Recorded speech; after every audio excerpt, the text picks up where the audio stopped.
This is how I light most of my videos with literally only 2 lights. I've used this under $1,000 lighting setup for countless talking head videos, interviews, and a lot of my YouTube videos here. Hey, if you're new here, my name's Jake Hill. I help you and your church make better videos. And if you're interested in church videography or learning more about that, you should check out the link down in the description. I'm gonna break it down really simple and really quick. So the first light that I use is obviously a key light. This is gonna be the main light lighting most of your subject's face. You can use a lot of big light sources for this, but really I've found a lot of really good results with just a simple point source light, which is for me is an Amaran 200X. I use that with an Aperture Light Dome 2 or Light Dome 3. They're both really similar, but that size gives a really good form factor for portability, but also to be able to get a nice fill on your subject's face. And I generally just try and get that as close as I possibly can without obviously being in the frame of our video. Now for a backlight, I've really just been using a Quasar Science 4-foot bicolor light tube, and these can be had for literally under $100 on some sales. Now obviously having 2 good lights is just part of the picture, but being able to position those well is really what's going to make this lighting setup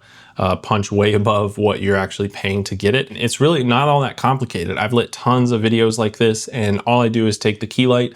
If I'm having somebody talk to the camera just like this, then I try and go above the camera and then a little off axis. So even right here, my YouTube video, the light I'm looking at is about right here.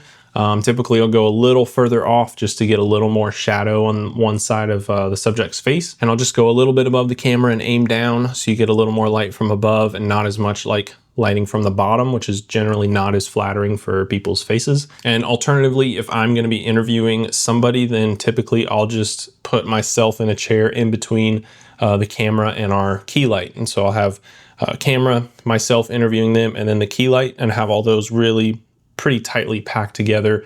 But otherwise, if it's just somebody talking to the camera like this, then the light will be pretty close to the side of the camera, and I'll just kind of judge how much shadow, dark side I want on their face by how far off axis I put the light from our main camera. And for the backlight, typically all I do is just go a lot higher or a good bit higher than the key light, and I'll just sandwich my subject between the main key light and the backlight. And that's really all there is to it for most of my videos. So I'll get a nice little fill on this side of their face. Different people have different philosophies on where to position these lights, but I rarely find myself using a fill light. So if I have a key light over here, then I have a fill light over here that's a lot less intensity and or further back.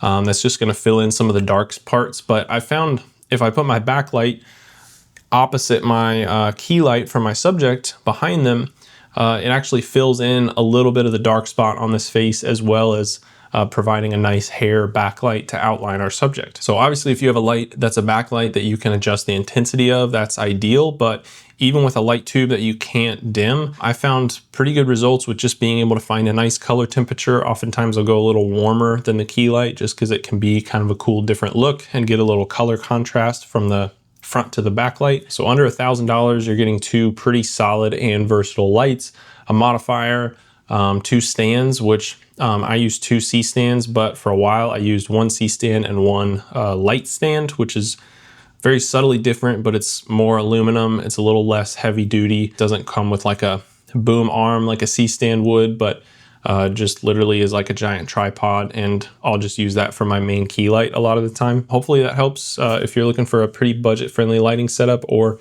you only have a budget for a couple of lights. And I wouldn't recommend skipping out on nice lights and getting like really cheap ones. But just spending some decent money on just these 2 will give you some really, really solid results for your lighting setup, and then you can move on to improving your skill in other ways.